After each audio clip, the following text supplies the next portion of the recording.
What's your sense in terms of where we are when it comes to the USFDA and Indian companies? So, you were there at the IPA as well, and the forum, the industry bodies and each of the companies in those industry bodies have done a lot, frankly, over the past 1.5 to 2 years, just to get, first to get the dialogue going with the FDA, right? The second is to take a look at the 5 or 6 themes that most of the companies in India have, have been challenged by, and work on those themes collectively as a group. I personally think, and I maintained this stand for a while, that I think where we are now in this whole process, within a year or 2 years, I see the Indian companies coming out very strongly on all the quality metrics, right? Sure, there will be warning letters. It's part of the game here now, right? There will be 1 or 2 sites which would have issues, because, we can all say that at a company level we are good, but what matters is the operator, the quality personnel at the site, right? And sites are many. They're just not one. You want all practices to be in every single site in the same manner. But then sites are made of people, right? And therefore there are conversions that take time to do. So I think by and large, in the next 1.5 years, I actually see the Indian industry coming out very strongly on the quality front. There will be inspections, re-inspections. Sure, there will be observations, but there might not be as many warning letters as we've seen. And what about Goa? You have a few observations outstanding since October. Yeah. What's the status on that? So at Goa, we want we're waiting for the FDA's directive on and they issue this through an EIR, or they ask you for further information, etc. We believe we've implemented all that we had to. The FDA is still looking at it. Our products are getting approved from Goa, so it gives us confidence that. So you've received approvals post-October. We have, right? So it gives us confidence that it's and we mentioned it was procedural. We've rectified it, but the FDA is the final decider, and we have to get the EIR before I tell you that we are clear in Goa, right? But we have reasonable belief that I think we're on the right path for Goa. We've got approvals for products, etc. So, I think it'll take its time, but we're hopeful. And the other plants? You have one in Bangalore, you have Batra. Yeah, so Bangalore is fine. I think we should, Bangalore would also probably be coming up for an audit soon, because the time period, the 2 years, etc. is over. Indore, as you know, was audited just some time back, and we received our EIR from Indore. I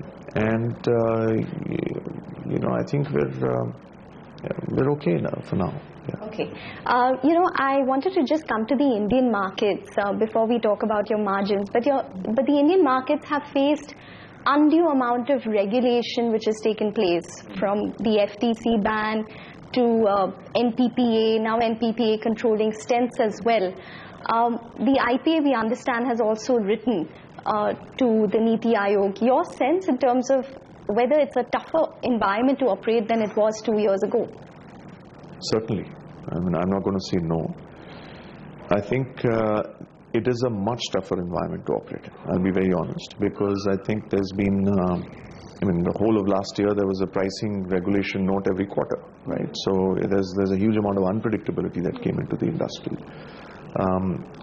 I think the good part of this is that the Indian regulators now are also doing, are getting the standards of the industry up, much like the IPA has been requesting and working with the government to do. I think that's kicked off very well, and that's good for the industry long term.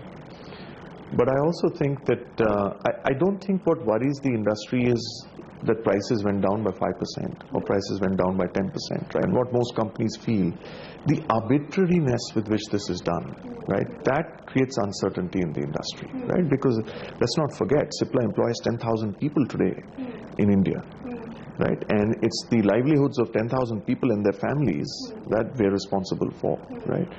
And if you have arbitrary price actions, right, there is it impacts the way we work. It impacts the livelihoods. It impacts with how much we can do with the 10,000 people who serve us, right, and go out every day to meet doctors and make sure that patients are healthy. But I think the industry has learned, just like Cipla has, that working with the government can result in superior outcomes, right? And there's more predictability. That we resolve a little bit of uncertainty. We also get a sense of how they're thinking, right? And be more prepared for it. And so you're prepared for more maybe unscheduled drugs being regulated in terms of pricing? In the sense that the government's given, that's pretty much the path the government's been on, right? And all we're saying is that, let it be a little bit more planned than unplanned, right? But I think most companies we've learned to take it in our stride. So what would domestic growth be for you? It was quite strong in Q3. Yeah, so Q3, if you remember the previous year, we had a change in policy, and we got a base impact. But without the base, we grew about 13% in Q3. And domestic is a large home market for us. So we're still looking at 13-14%. Obviously it won't be for the same every fiscal quarter.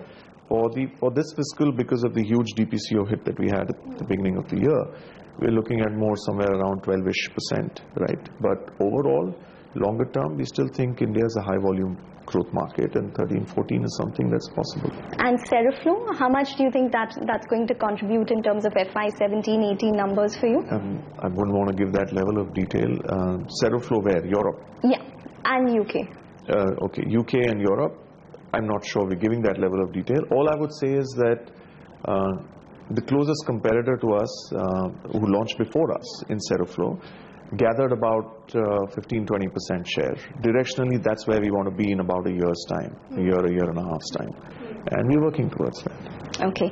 Quick last question then. One of the guidances that you had provided is your margins. But you've done better in terms of the margin range that you provided. 18% for the quarter gone by. What can we expect for FY 17 as an average? And do you think you're going to beat your guidance itself? I think we'll be in our guidance, right? Quarter 3 for the industry and for people who are largely dependent on an India business, where the India business is the largest share of your business, quarter 4 is always a softer quarter, right? So we are going to be directionally within our guidance range. We've said 16 to 18. I'm hoping we end up slightly higher than 17 on a full year basis. But right? Why? As in why a lower margin as opposed to say what you did in Q3? That's because the sales will probably be flattish, right, versus Q3, but the margin mix changes. So that's the reason, because India is a little softer in the last quarter of the year than it is in quarter 1, quarter 2, and quarter 3. And you're done with your restructuring in Europe? I think we're over.